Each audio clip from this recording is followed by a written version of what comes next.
다 같이 찬송가 442장 찬양 드리겠습니다.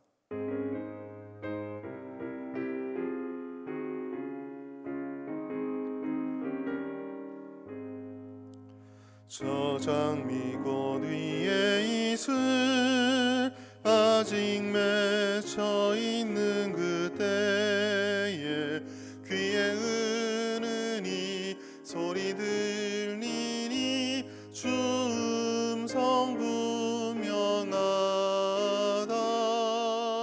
주님 나와 동행을 하면서 나를 친구 삼으셨네. 우리 서로 받은 그 기쁨은 알 사람이 없도다. 그 청아한 주의 음성 우는 새도 잠잠케 한다. 내게 들리던 주의 음성이 늘 귀에 쟁쟁하다. 주님 나와 동행을 하면서 나를 친구 삼으셨네. 우리 서로 받은 그 기쁨은 알 사람이 없도다. 밤 깊도록 동산 안에 주와 함께 있으려 하나. 괴로운 세상에 할 일 많아서 날 가라 명하신다. 주님 나와 동행을 하면서 나를 친구 삼으셨네. 우리 서로 받은 그 기쁨은 알 사람이 없도다. 하나님 말씀 이사야서 2장 5절부터 11절까지 말씀. 이사야 2장 5절부터 11절까지 말씀입니다. 자막과 성경을 보시면서 함께 읽도록 하겠습니다. 5절부터 제가 읽습니다. 야곱 족속아 오라, 우리가 여호와의 빛에 행하자. 주께서 주의 백성 야곱 족속을 버리셨음은 그들에게 동방풍속이 가득하며 그들이 블레셋 사람들 같이 점을 치며 이방인과 더불어 손을 잡아 언약하였음이라. 그 땅에는 은금이 가득하고 보화가 무한하며 그 땅에는 마필이 가득하고 병거가 무수하며 그 땅에는 우상도 가득하므로 그들이 자기 손으로 짓고 자기 손가락으로 만든 것을 경배하여 천한 자도 절하며 귀한 자도 굴복하오니 그들을 용서하지 마옵소서. 너희는 바위 틈에 들어가며 진토에 숨어 여호와의 위엄과 그 광대하심의 영광을 피하라.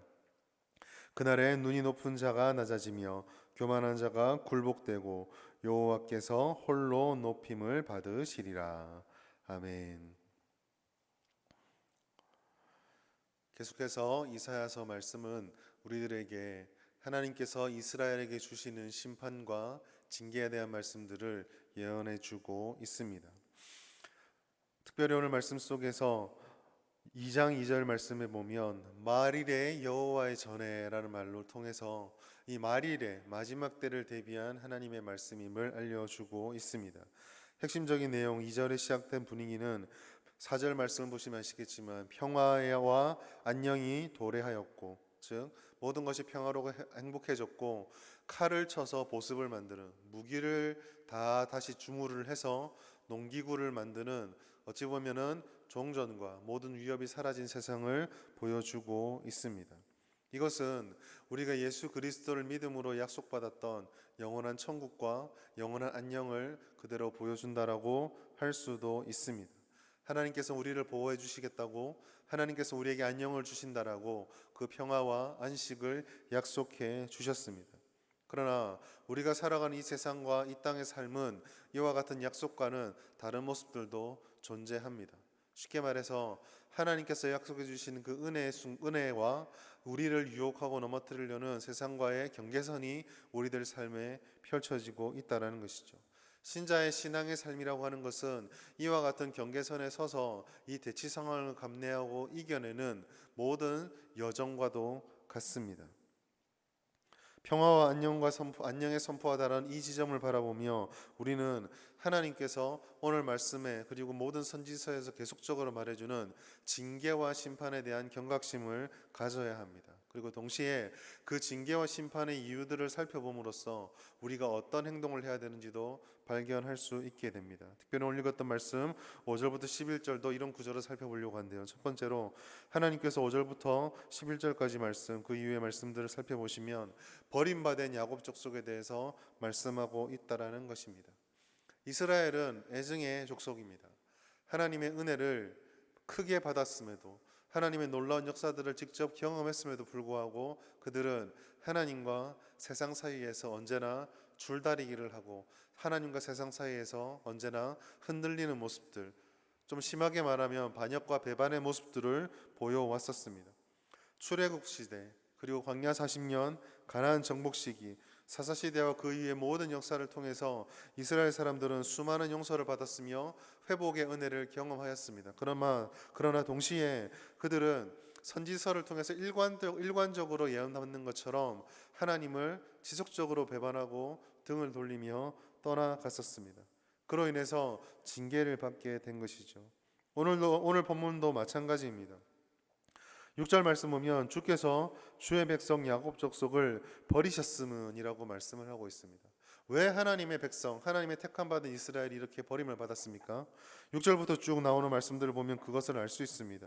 6절부터 보면 하나님의 고발의 내용이 나오는데 우상과 미신, 세상 풍속, 자기 손으로 지은 것을 좇고 그것에 절을 합니다. 7절에 보면 세속적인 재물과 권력 그리고 힘에 대한 힘을 바라고 거기에 의존하는 모습들을 보여주고 있습니다. 우리에게 물질이 필요하고 우리가 이 땅을 살아가며 세상 사람들과 전혀 관계를 맺지 않을 수는 없습니다. 그러나 그 관계를 맺으며 그 속에서 우리의 삶을 영위해 가는 것과 그것과 더불어서 우리가 의존하는 것은 다른 문제입니다. 이스라엘은 우리가 세상 속을 살아가면서도 구별되어야 하는 언약 백성으로서 사명을 잊어버렸습니다. 그들은 언약 백성으로 하나님을 쫓아간 것이 아니라 세상을 의존하며 세상을 선택하고 세상에 굴복하였습니다. 왜냐하면 그들은 이런 것들을 통해서 평안과 안녕을 더 큰 부요를 누릴 수 있다라고 생각한 것입니다. 그러나 11절 말씀 보면 이와 같은 이스라엘의 선택이 얼마나 어리석은지 잘 나타나 있습니다. 11절 말씀은 이렇게 말하고 있습니다. 그날에 눈이 높은 자가 낮아지며 교만한 자가 굴복되고 여호와께서 홀로 높임을 받으시리라. 무슨 말입니까? 세상을 쫓아가고 그들 주변에 있는 족속들과 마찬가지로 우상을 섬기고 자신들의 손으로 만들 것, 자신의 경험, 자신의 계획, 자신의 판단들을 쫓아가면 모든 것이 다 잘 될 것이다, 높아질 거라 생각을 했을 것입니다. 그러나 하나님께서는 이런 그들의 예측은 하나도 맞은 바가 되지 않고 오히려 높아지려고 했던 그 모든 행동들이 스스로를 낮아지게 만드는 것이고 하나님을 섬기면 낮아진다고 생각했던 그 길이야말로 진정으로 높아지는 길이다라는 것을 말씀해 주고 있는 것입니다. 이스라엘의 가장 심각한 죄, 가장 어리석은 것은 하나님께서 그 은혜와 뜻을 어떻게 우리에게 주셨고 세웠는지를 알고 있으면서도 그 언약을 가지고 있으면서도 하나님을 쫓아가지 않은 것입니다. 하나님보다 세상을 선택해 버린 것이죠. 그러나 그런 길에 결국에 맞이하게 되는 것은 자신의 계획이 달성되는 것이 아니라 하나님이 높아지고 자신들은 실패하는 것뿐이었습니다. 자, 그렇다면 이와 같이 버림받아진 이스라엘, 그런 삶을 살지 않기 위해서 우리는 무엇을 선택해야 됩니까? 오늘 읽은 5절 말씀과 오늘 이사야 2장에 있는 마지막 22절 말씀은 우리들에게 무엇을 하라라고 명확하게 말씀해 주고 있습니다. 5절 말씀에 보면 야곱 족속아 오라 우리가 여호와의 빛에 행하자라고 말씀하심으로써 여호와의 빛에 행하라라고 말씀을 하고 있습니다. 여기서 여호와의 빛은 하나님의 말씀, 하나님의 뜻, 하나님의 성품을 하나님의 기쁨을 쫓아가는 것이라 할 수 있습니다. 22절 말씀 보면 이렇게 말하고 있습니다. 너희는 인생을 의지하지 말라. 그의 호흡은 코에 있나니 새말 가치가 어디 있느냐. 무슨 말입니까? 자신들의 정해진 수명 동안 자신들이 정해진 길이 어딘지도 알지 못하고 그 스스로가 원하고 추구하는 바가 달성되는지도 알지 못하고 또 그들이 목표로 삼는 것이 영원하지 않는다는 것도 깨닫지 못하는 이런 어리석은 인생을 쫓아갈 필요가 없다라고 하는 것이죠. 세상은 우리들에게 무엇이든지 다 줄 것처럼 약속을 하지만 세상은 자신들의 앞가림도 하지 못합니다. 우리가 힘쓰고 주의해야 될 것은 우리 주변에 펼쳐져 있는 환경들을 잘 분별하고 판단하는 것입니다. 우리의 경험과 우리의 생각으로 판단하고 분별하는 것이 아니라 주님의 말씀, 그 하나님의 거룩한 빛의 길 속에 서서 어둠을 비추어 보며 우리가 걸어가야 될 길일지 우리가 손으로 붙잡아야 할 것인지를 판단하고 분별해야 한다는 것입니다. 그러기 위해서 우리는 항상 주의 말씀에 하나님과 깊은 기도의 영적 교제 속에 젖어 있어야 합니다. 우리 안에는 하나님을 온전히 쫓아갈 수 있는 선한 능력이 없습니다. 오직 주님의 말씀이 성령의 손에 붙들림 바 되어 우리 가운데 적용되어질 때에만 우리는 하나님의 길을 쫓아갈 수 있는 것이죠. 그 은혜의 삶이 우리 모든 예배로 표현되어지고 예배를 통해서 더욱더 우리의 연약함과 하나님의 은혜는 극명하게 드러나게 됩니다. 혼란하고 어렵고 복잡한 상황이 계속적으로 우리 주변과 우리나라를 둘러싸고 교회를 둘러싸고 이 세상사의 관계에서 펼쳐지고 있습니다. 그럴 때에 우리들의 필요한 것은 감정적이거나 우리에게 주어진 경험에 따라서 우리가 원하는 대로 판단하는 것이 아니라 하나님의 말씀의 뜻을 따라서 이 혼란한 속에서 하나님의 질서와 뜻을 분별해내는 것입니다.